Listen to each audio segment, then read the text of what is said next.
Perkenalkan, nama saya Zulkinda, mahasiswa Poltekkes Kemenkes Kesehatan Sorong, semester 1 dengan NIM 513411239, prodi D3 Gizi.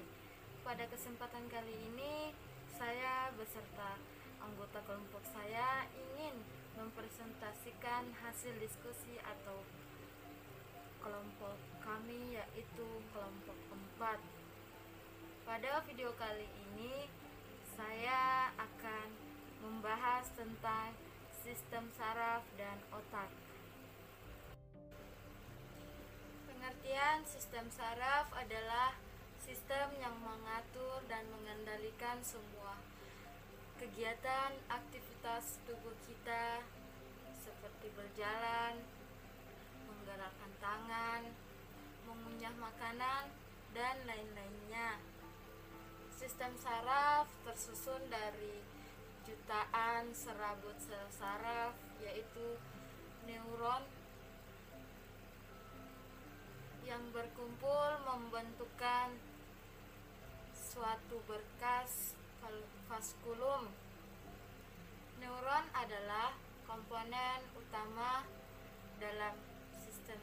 Fungsi sistem saraf mempunyai 3 fungsi utama, yaitu 1.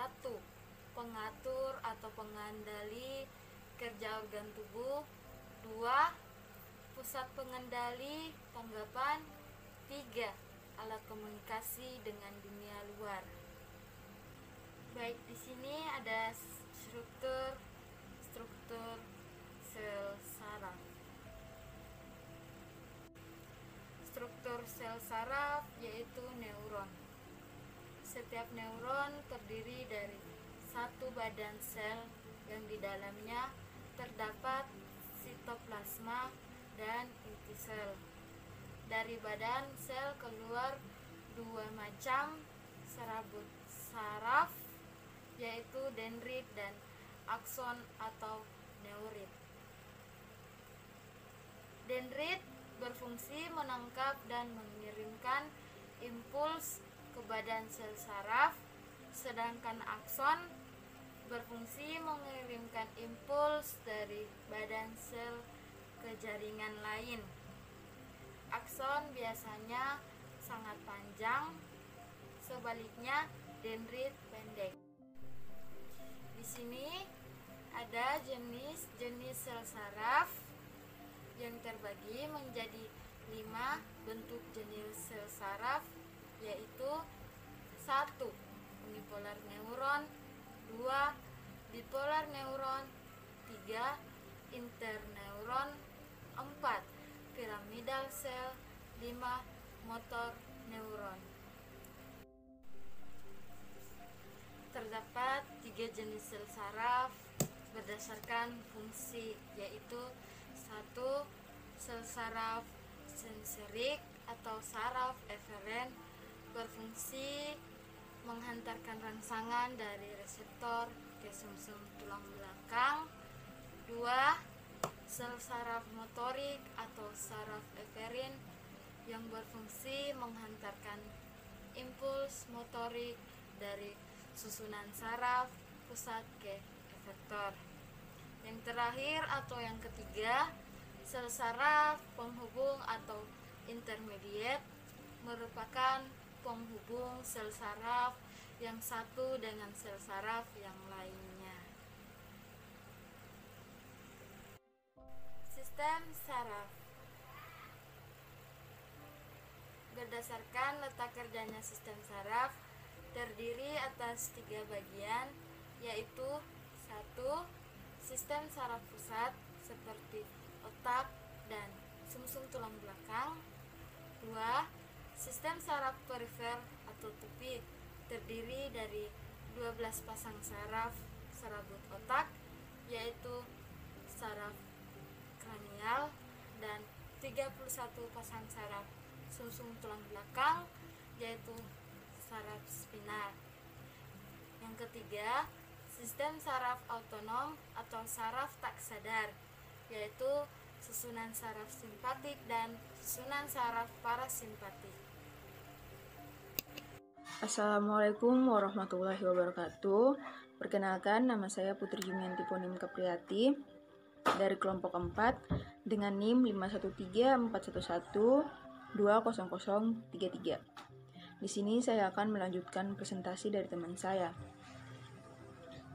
Presentasi yang akan saya bawakan yaitu pengertian otak dan bagian-bagiannya. Kita akan masuk ke pengertian otak. Pengertian otak adalah struktur pusat pengaturannya memiliki volume sekitar 1350 cc dan terdiri atas 100 juta sel saraf atau neuron. Otak mengatur dan mengkoordinir sebagian besar gerakan, perilaku, dan fungsi tubuh homeostatis seperti detak jantung, tekanan darah, keseimbangan cairan tubuh, dan suhu tubuh. Otak manusia bertanggung jawab terhadap pengaturan seluruh badan dan pemikiran manusia. Oleh karena itu, terdapat kaitan erat antara otak dan pemikiran. Otak dan sel saraf di dalamnya dipercayai dapat mempengaruhi kognitif manusia. Pengetahuan mengenai otak mempengaruhi perkembangan fisiologi kognitif. Otak sendiri terbagi antara 3, yaitu otak besar, otak kecil, dan otak tengah. Ini adalah gambar bagian-bagian otak, bisa kita lihat sendiri ya. Kita lanjut. Ini adalah anatomi otak. Lanjut. Otak besar atau yang disebut cerebrum. Otak besar berfungsi untuk mengatur semua aktivitas mental, yaitu berkaitan dengan kepandaian atau inteligensi, ingatan atau memori, kesadaran dan pertimbangan. Otak besar terletak di bagian depan. Bagian-bagiannya terdiri atas bagian belakang atau occipital, yaitu pusat penglihatan, bagian samping atau temporal, yaitu pusat pendengaran, bagian tengah atau parietal, yaitu pusat pengaturan kulit dan otot terhadap panas, dingin, sentuhan, dan tekanan. Antara bagian tengah dan belakang, yaitu pusat perkembangan kecerdasan, ingatan, kemauan, dan sikap. Otak kecil atau cerebrum berfungsi untuk mengendalikan dan mengkoordinasikan gerakan-gerakan otot tubuh serta menyeimbangkan tubuh. Letak otak kecil terdapat di atas batang otak. Otak tengah atau mesencepalo terdetak di depan otak kecil. Jembatan foral menghubungkan otak kecil bagian kiri dan kanan, juga menghubungkan otak besar dan sumsum tulang belakang. Di depan otak tengah atau diencepalo, talamus atau pusat pengaturan sensori, hipotalamus atau pengaturan suhu mengatur selera makan, dan keseimbangan cairan. Bagian atas ada lobus opticus, pusat refleks mata. Mungkin itu saja yang bisa saya jelaskan. Nanti slide berikutnya akan dijelaskan oleh teman saya. Terima kasih. Saya akan menjelaskan pelindung otak, yaitu tengkorak dan ruas-ruas tulang belakang.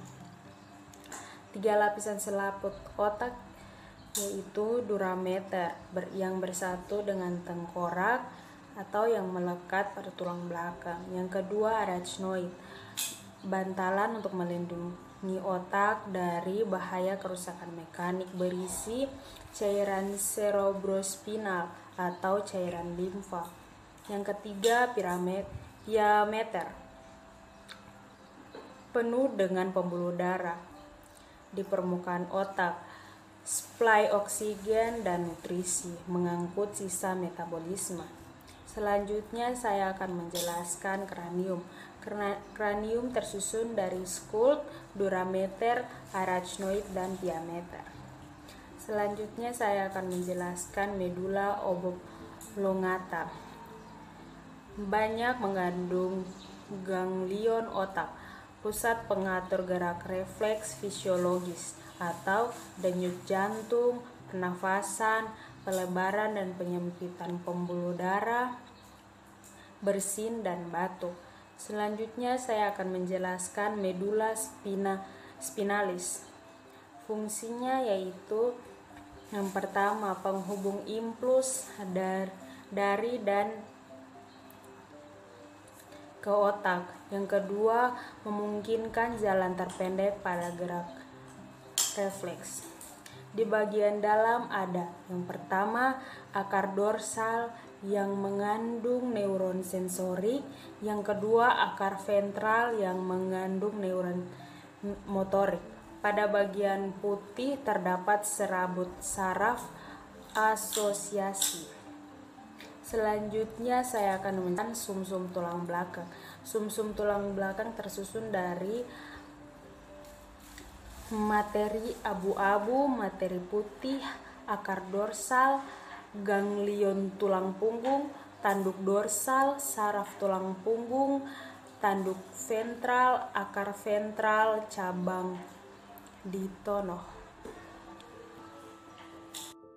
Di sini saya akan menjelaskan tentang saraf tepi atau saraf perifer, di mana sistem saraf perifer dibagi menjadi dua, yaitu 12 pasang saraf serabut otak atau saraf karinal yang terdiri dari 3 pasang saraf sensori, 5 pasang saraf motori, dan 4 pasang saraf gabungan. 31 saraf sumsum tulang belakang atau saraf spinal yang terdiri dari 8 pasang saraf leher atau servikal, 12 pasang saraf punggung atau torakal, 5 pasang saraf pinggang atau lumbal, 5 pasang saraf pinggul atau sakral, 1 pasang saraf ekor atau kongsigial. Nervus cranialis. Nervus cranialis terbagi menjadi 2 nervus. Di antaranya nervus olfactorius mensarafi indera penciuman, nervus opticus mensarafi indera